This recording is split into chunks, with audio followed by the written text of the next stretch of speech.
Ablazify presents Managing Stress and Preventing Burnout in Yourself and Your Team. Ever felt like no matter how hard you work, the to-do list never ends? Or maybe you've noticed your team looking drained, eyes tired, creativity fading, motivation slipping away? That's not laziness, that's burnout. And it's one of the biggest silent killers of performance and well-being in today's workplaces.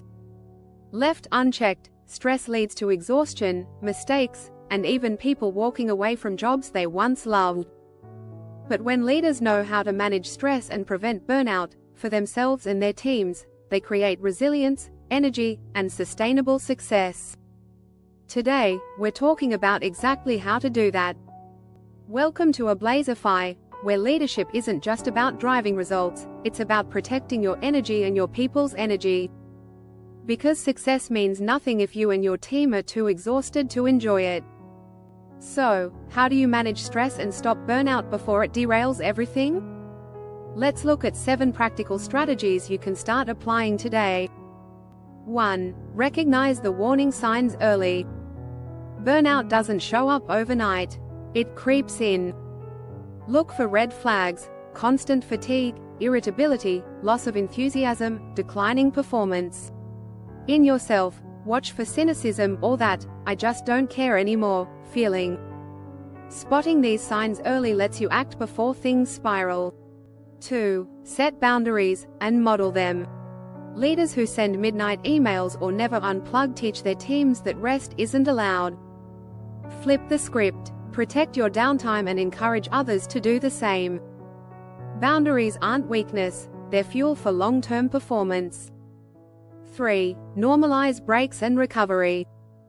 Brains aren't machines, they need rest to function well. Encourage lunch away from desks, short walks, or no meeting hours. Studies show even a 10-minute pause can boost focus. Leaders who normalize breaks give permission for healthier habits. 4. Prioritize workload and say no. Not everything can be urgent. Leaders must help teams separate the truly critical tasks from the noise.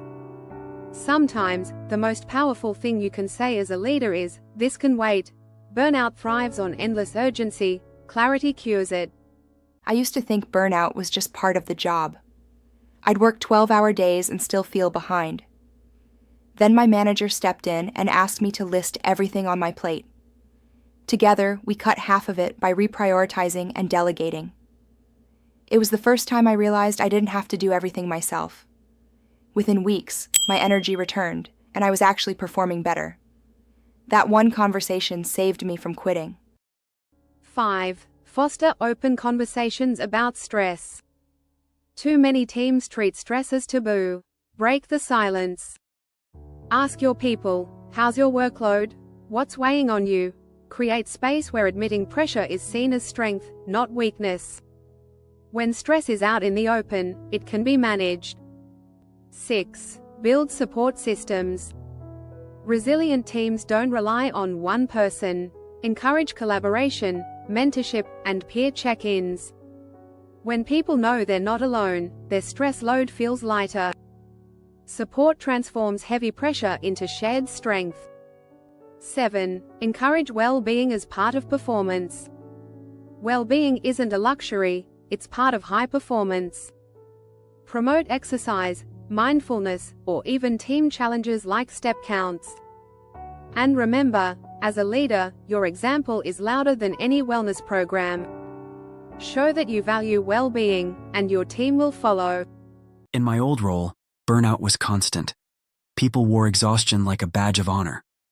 Then I moved to a company where leadership cared about well-being. My boss would remind us to log off by 6 p.m. and even led a weekly walking meeting. At first it felt strange, but soon I noticed I was more creative and less stressed. Our team started hitting bigger goals without burning out. For the first time, I felt like work and life could coexist. Now, picture a team that ends the week energized instead of drained. Imagine yourself leading with clarity, setting boundaries, and modeling balance, so your people know they can give their best without losing themselves. Stress will never disappear completely, but burnout doesn't have to be the default. With the right approach, you can create a culture where people thrive, grow, and sustain performance over the long haul. So here's your challenge. This week, identify one boundary you'll protect, for yourself and your team. Maybe it's no emails after dinner, or a weekly focus hour. Start small, watch the ripple effects. If this video gave you clarity, share it with someone who may be heading toward burnout right now. They'll thank you for it. And if you want more leadership insights on resilience, growth, and people skills, subscribe to Ablazerfee's channel and turn on notifications so you don't miss what's next. If you found this helpful, hit the like button and drop a comment. Thanks for watching. We'll see you in the next video.